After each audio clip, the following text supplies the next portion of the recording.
बागवान साथियों नमस्कार, मैं डिम्पल पांचटा एक बार फिर से फेसबुक लाइव के माध्यम से आप लोगों से जुड़ा हूं। काफ़ी दिनों के बाद आज इंद्रदेव प्रसन्न हुए, खुश हुए और उन्होंने अपनी कृपा थोड़ी सी कम करी हम पर।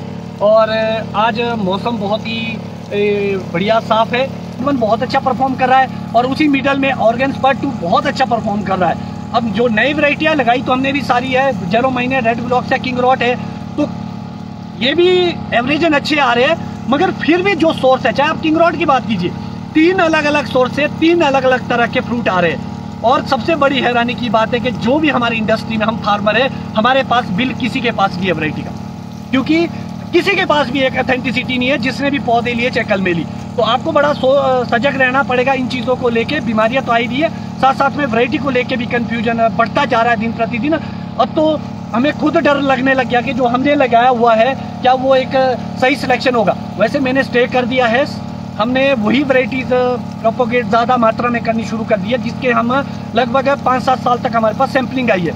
अगर मैं अपने बगीचे की बात करूँ, स्कारलेट 2 सबसे पहले अच्छी वैरायटीज़ में से जो लगा था। रेड चीफ भी है हमारे पास, ऑर्गेन्सपर्ट भी है, वांस भी है, वेल्सपर्ट भी है। मगर जो नई वैरायटीज़ में है स्कारलेट 2, उसके बाद हमने जेरोमाइन लगाया था, उसके बाद किंग रॉट, रेड ब्लॉक, क्योंकि ये जो सारे सेब है ये लगभग सेम स्ट्रक्चर के और मिक्स हो जाते हैं बड़ी इजीली, होते तो सारे मिक्स है।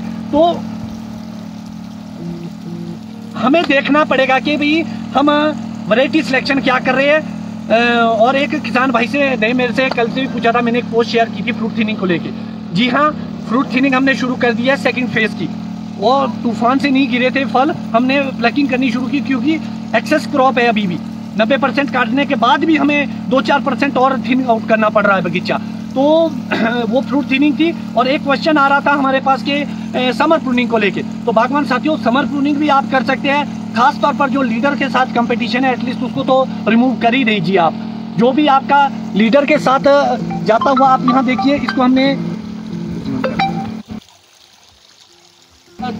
पिंच कर दिया था। उसके बाद जो ये नए शूट है, आप देखिए कितने बेहतर तरीके से ऊपर जा रहा है। और उसके साथ साथ जो नीचे की ब्रांच है वो वी शेप ना होकर यू शेप में बहुत अच्छे एंगल पे जा रही है। और आप देखिए कितनी अच्छी साइजिंग ले रहा है ये, इसकी हेल्थ भी स्ट्रॉन्ग है। तो आपको ये देखना पड़ेगा, जो आपके टिप के साथ 1-2 शाखा है उसको या तो तोड़ दीजिए या उसको काट दीजिए।